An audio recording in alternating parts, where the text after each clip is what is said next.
कल दोपहर में जब मैं अपने गार्डन में गई तो मैंने देखा कि मेरे गार्डन के कुछ पत्ते मुरझा गए थे तो कुछ हल्के से जल चुके थे।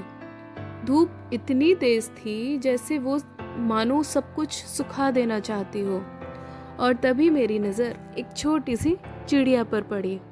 वो बार बार आसपास देख रही थी, मानो जैसे पानी ढूंढ रही हो। उस मोमेंट पे मुझे एक थॉट आया कि हम तो गर्मी में मस्त एसी चला लेते हैं और फ्रिज से पानी निकालकर ठंडा ठंडा चिल्ड पानी पी लेते हैं, लेकिन ये बेचारे पौधे और ये छोटे छोटे बेजुबान जीव ये इतनी गर्मी में कहाँ जाएंगे। ये ना तो बोल सकते हैं और ना ही अपनी तकलीफ किसी को बयां कर सकते हैं, बस चुपचाप से गर्मी की मार झेलते रहते हैं। जब टेम्परेचर 40 से 45 डिग्री सेल्सियस क्रॉस करता है तो सिर्फ इंसान ही नहीं, प्लांट्स भी स्ट्रेस में चले जाते हैं और उनकी लीव्स बर्न होने लगती हैं और सॉइल भी जल्दी जल्दी ड्राई होने लगती है। और सिर्फ प्लांट्स ही नहीं, पक्षियों को भी पानी नहीं मिलता। छोटे छोटे इंसेक्ट्स और गार्डनिंग को इजी बनाने में जो छोटे छोटे जीव होते हैं वो भी मरने लगते हैं और धीरे धीरे करके जिंदगियां कम होने लगती हैं। एक गार्डन सिर्फ पेड़ पौधों का ही कलेक्शन नहीं होता, ये चिड़ियों का घर होता है, बटरफ्लाइज और मधुमक्खियों की दुनिया होती है, ये छोटे छोटे जीवों की पनाह होती है। जब आपका गार्डन हेल्दी होता है तो उसमें सिर्फ हरियाली ही नहीं, एक पूरी जिंदा दुनिया चल रही होती है। मैं आपसे एक पर्सनल बात शेयर करना चाहती हूँ। मेरे घर में ऑलरेडी कुछ मेहमान रहते हैं, जैसे गौरैया का जोड़ा, कपोतक और बुलबुल का जोड़ा। रोज सुबह उनकी आवाज़ मेरे कानों में पड़ती है और उनकी आवाज़ सुन के ही मेरे दिन की शुरुआत होती है।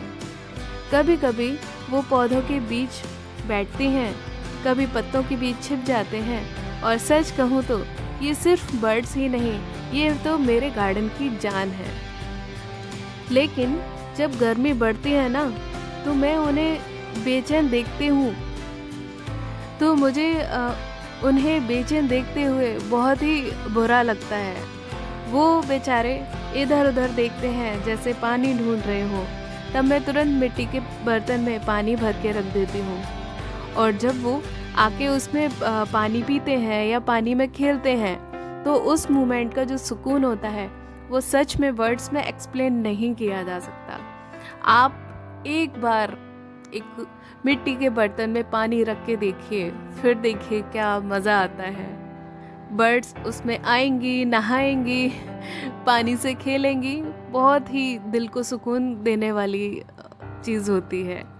तो कभी कभी लगता है कि वो शायद हमें थैंक्स नहीं बोल सकते, लेकिन उनका वापस आना ही ऐसा लगता है जैसे वो शुक्रिया उनका करने का ये तरीका है।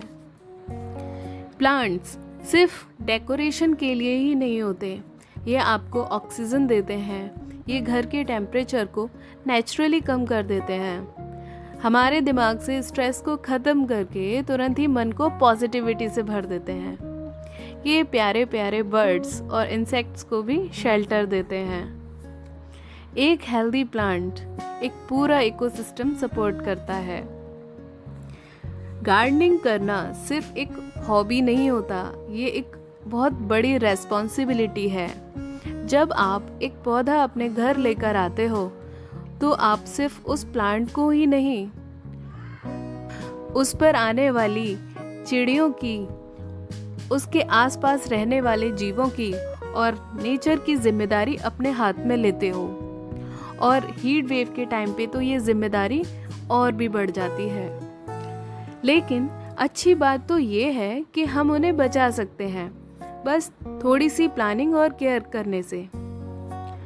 प्लांट्स को शेड देकर, राइट टाइम पर पानी देकर और मिट्टी को ठंडा रखकर और साथ ही एक छोटा सा पानी का बर्तन रखकर किसी प्यासी जान की मदद कर सकते हैं। हो सकता है आपको कभी भी पता भी ना चले कि आपके द्वारा रखे हुए एक छोटे से पानी के बर्तन ने न जाने कितने परिंदों की जान बचाई हो, और आपके एक हेल्दी प्लांट ने न जाने कितने जीवों को घर दिया हो। नेचर हमसे कुछ मांगता नहीं, सिर्फ हमें देता ही है। लेकिन जब गर्मी एक्सट्रीम हो जाती है तो उसे भी हमारी मदद की ज़रूरत होती है। आज अगर हम अपने गार्डन का ध्यान रखेंगे तो कल ये नेचर हमें बचाएगा।